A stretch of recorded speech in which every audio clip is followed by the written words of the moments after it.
અમે આજના જનરેશનની અંદર બધા જ લોકો યંગ હોય કે એડલ્ટ હોય, હવે તો ટીનેજરમાં પણ પ્રેમ થવા લાગ્યો છે. એટલે એની પ્રેમની પરિભાષા બહુ અલગ પ્રકારની થઈ ગઈ છે. લોકો એને એટ્રેક્શન કહે છે આ તે. તો ઘણા લોકો એવી ભૂલ કરી દે છે, છોકરા હોય કે છોકરીઓ હોય, કે જેને એટ્રેક્શનને પ્રેમ કહી ચૂકે છે. હવે થાય એવું કે અમુક સમય સુધી બંને સાથે હોય, અમુક સમય સુધી બંને એકબીજાને સમજતા હોય ને જાણતા હોય, પછી થાય બ્રેકઅપ. બ્રેકઅપ થઈ જાય ને પછીની જે લાઈફ છે છોકરા કે છોકરીને, તો હવે એમાંથી મૂવ ઓન કઈ રીતે કરવું?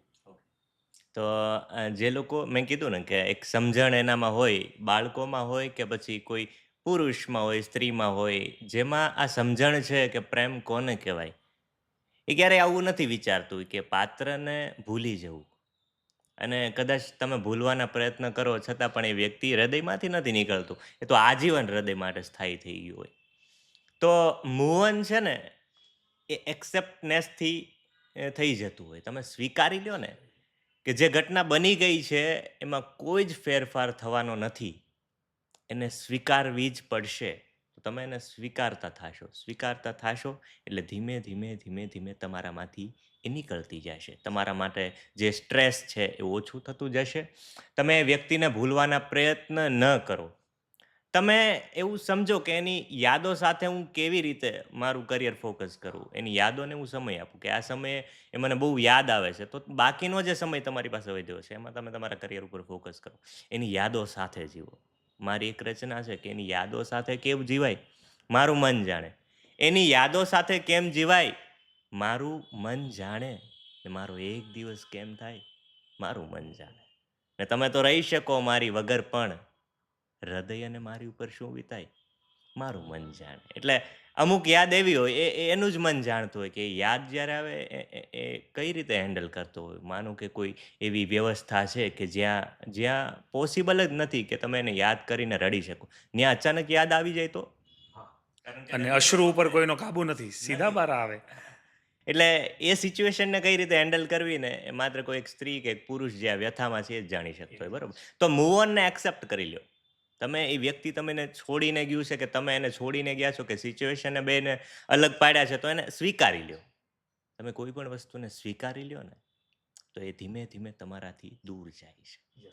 અને તમે સ્વીકારો કે એ વ્યક્તિ હવે જેનું છે એનું. મેં એને સાચો પ્રેમ કર્યો છે અને એને સ્વતંત્ર છોડ્યું છે. મેં કીધું ને કે પ્રેમમાં સ્વતંત્રતા હોય. તો એને સ્વતંત્ર છોડી દ્યો, એક્સેપ્ટ કરી લ્યો, એટલે મૂવ ઓન થઈ જશે. અમી, લાગણીશીલ સ્વભાવને કઈ રીતે સુધારી શકાય?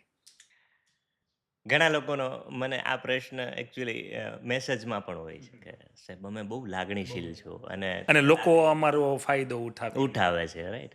તો આવા પ્રશ્નો ઘણીવાર મને લોકો મેસેજમાં કરતા હોય ને બધાને કદાચ આ પોડકાસ્ટ થકી જવાબય મળી જાય. અને બધા મોસ્ટ ઓફ લાગણીશીલ જ હોય છે. કોઈ સ્વાર્થી બહુ ઓછા લોકો હોય છે, બરાબર? તો લાગણીની જગ્યાએ જ આપણે રાખવી જોઈએ, બરોબર? જ્યાં એને તમે કવિતા ત્યાં જ વાંચો જ્યાં એ કવિતાને સમજવા વાળો વર્ગ હોય. એવી જ રીતે લાગણી ત્યાં જ દર્શાવો જ્યાં તમારી લાગણીને ન્યાય મળે છે. મારી લાગણીઓને ન્યાય મળે એટલે લખું છું. એને મારા હાલ ખબર પડે એટલે લખું છું. કોઈ મને પૂછે ને કે શા માટે લખો છો? તો આ રીતે કે ભાઈ લખવા ખાતર નથી લખતો. મારી લાગણીઓને ન્યાય મળે એટલે લખું છું. એને મારા હાલ ખબર પડે એટલે લખું છું. ને એવું નથી કે લખવું ગમે છે. અંદરનો બિચારો એકલો ન રડે. એટલે લખું છું. અરે વાહ! મારું એક પુસ્તક છે ઓ ભૂતપૂર્વ પ્રેમિકા. એ પુસ્તકનું શીર્ષક આ રચનામાંથી નીકળેલું. કે ઓકે. મને ક્યાં છે ચિંતા તમારી ઓ ભૂતપૂર્વ પ્રેમિકા. આ તો મારી કલમ ખોટી ન રઝળે એટલે લખું એટલે છું. લખું છું. એને મારા હાલ ખબર પડે અને મારી લાગણીઓ. તો આ લાગણીઓને ન્યાય ક્યાંથી મળે? જ્યાં સામેવાળું વ્યક્તિ લાગણીને બહુ સારી રીતે સમજી શકતું હોય. તો જ્યાં આપણી પહેલાં તો સામેવાળી વ્યક્તિને તમે પરખો. પારખી લીધી, એને સરસ પરીક્ષા આપી, પછી એની સાથે કનેક્શન બાંધો કે હવે હું ખુલ્લી પડી શકું છું, હવે હું ખુલ્લો પડી શકું છું.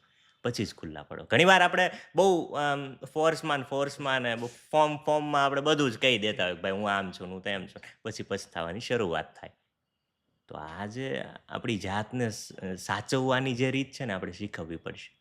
તો એ શીખવા પછી એ વ્યક્તિને પરખો પછી ખુલ્લા પડો. જ્યાં ત્યાં તમારી જાતને ખુલ્લી નહીં પાડવાની, અમુક ખાનગી વાતો ખાનગી જ રાખવાની, જાત સિવાય કોઈની સાથે શેર નહીં કરવાની. તો આવી બધી બાબતો છે એ તમને થોડાક સ્વાર્થી બનાવશે. અને આ દુનિયામાં જો તમારે સારી રીતે જીવવું હોય, બહુ સરસ રીતે જીવન જીવવું હોય, તો તમારે થોડુંક સ્વાર્થપણું તમારામાં જન્માવવું પડે છે. જી. જીવનમાં કોઈ પણ વાતનો અફસોસ રહી ગયો હોય તો શું કરાય?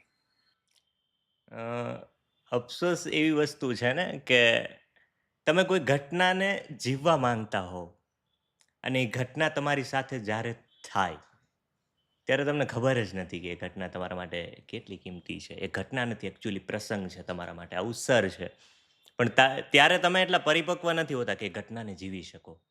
એ ઘટના પસાર થઈ જાય છે ને, ઘણા વર્ષો વીતી જાય છે ને પછી તમને ખ્યાલ આવે કે ઓ, મારી ઉંમર બહુ નાની હતી ત્યારે મારામાં એ સમજણો નહોતી કે એ ઘટનાને હું જીવી શકું. તો હવે એ ઘટનાને જીવવા માટે શું કરવું મારે? તો ત્યાંય આવે છે સ્વીકૃતિ, એક્સેપ્ટનેસ. તમે ઘટનાને સ્વીકારો. હવે એવી કન્ડિશન બનાવો કે ઘટના ફરી તમારી સાથે થાય. બરોબર?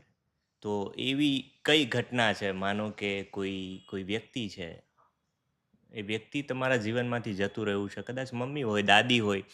તો હવે એવી એમની સાથે કઈ વસ્તુ હતી જેમની સાથે જોડાયેલી છે? એ વસ્તુ સાથે તમારું સગપણ બાંધો, એ વસ્તુ સાથે જીવો અને સ્વીકૃતિ સાથે જીવો. સ્વીકારી લો એ ઘટનાને કે એ વ્યક્તિ તો નથી આ દુનિયા, પણ એની વસ્તુઓ તો છે. એ વસ્તુઓ મારી સાથે હંમેશા છે. એ વસ્તુઓને હું ક્યારેય તૂટવા, ભાંગવા કે ફાટવા નહીં દઉં. મારા મમ્મી, હું 8 મહિનાનો હતો ત્યારે ગુજરી ગયા અને મારા મમ્મીને મેં કદાચ જોયા જ નથી. ફોટાઓમાં જોયા છે, વાતોમાં જોયા છે, કલ્પનાઓમાં જોયા છે. કદાચ એમનો વેશ આવો છે, આવા કપડાઓ પહેરતા હશે. પણ હા, એમની સાડીઓ હતી. જે સાડીઓના મારા દાદીએ ગોદડા બનાવેલા અને ગોદડાઓ હાલની તારીખમાં હું ઓઢું છું. અને એ ગોદડાઓ જ્યારે મેં ઓઢ્યા છે, મને બહુ સરસ ઊંઘ આવી છે. એ ઊંઘમાં કદાચ એ મમ્મીની હૂંફ છે. એ હૂંફે મને સુવડાવ્યો છે. હું સૂતો છું, તો કદાચ હાલરડા મને નથી સંભળાણા, પણ હાલરડાથી વિશેષ એક હૂંફ મળી છે, એક ઊર્જા મળી છે, જેણે મને ઊંઘ લાવી દીધી છે. ગમે એવો થાકેલો હોઉં, ગમે એટલું સ્ટ્રેસ હોય, કદાચ રુદન હોય, વિરહ હોય મારી સાથે, ઘણી બધી ઘટનાઓ હોય, પણ મને ઊંઘ આવી જાય છે. તો આ ઘટનામાં ગોદડું છે, ગોદડુંમાં મમ્મીની સાડી છે, એ વ્યક્તિની લાગણીઓ છે. એ સમયમાં એમણે સાડીઓ પહેરેલી, એમના શ્વાસ હશે એ સાડીમાં. તો આ વસ્તુ મને અત્યારે જીવાડે છે. તો એક એક્સેપ્ટનેસ અને એ વસ્તુઓ સાથે જીવો જે વ્યક્તિ તરફથી મળેલી છે. ઘણી સરસ વાત કરી અમી. ખૂબ સરસ, ખૂબ સરસ. એટલે હું તમને કહું ને કે એની કોઈ લિમિટ જ નથી એમ. થોડીક સક્સેસ વિશે હું જાણવા માંગુ છું તમારા શબ્દોની અંદર, કે જીવનની અંદર અત્યારે હરેક લોકોને સફળ થવું છે, બધા જ લોકોને. અને સફળ થવાની દોડ એવી લગાવી છે કે બધાને પહેલા નંબર પર જ આવવું છે. તો એ રીતેનું આજનું જે યુથ છે કે કોઈ પણ વ્યક્તિ હોય એને સફળ થવું હોય, સક્સેસ, તો એના માટે શું કરવું જોઈએ?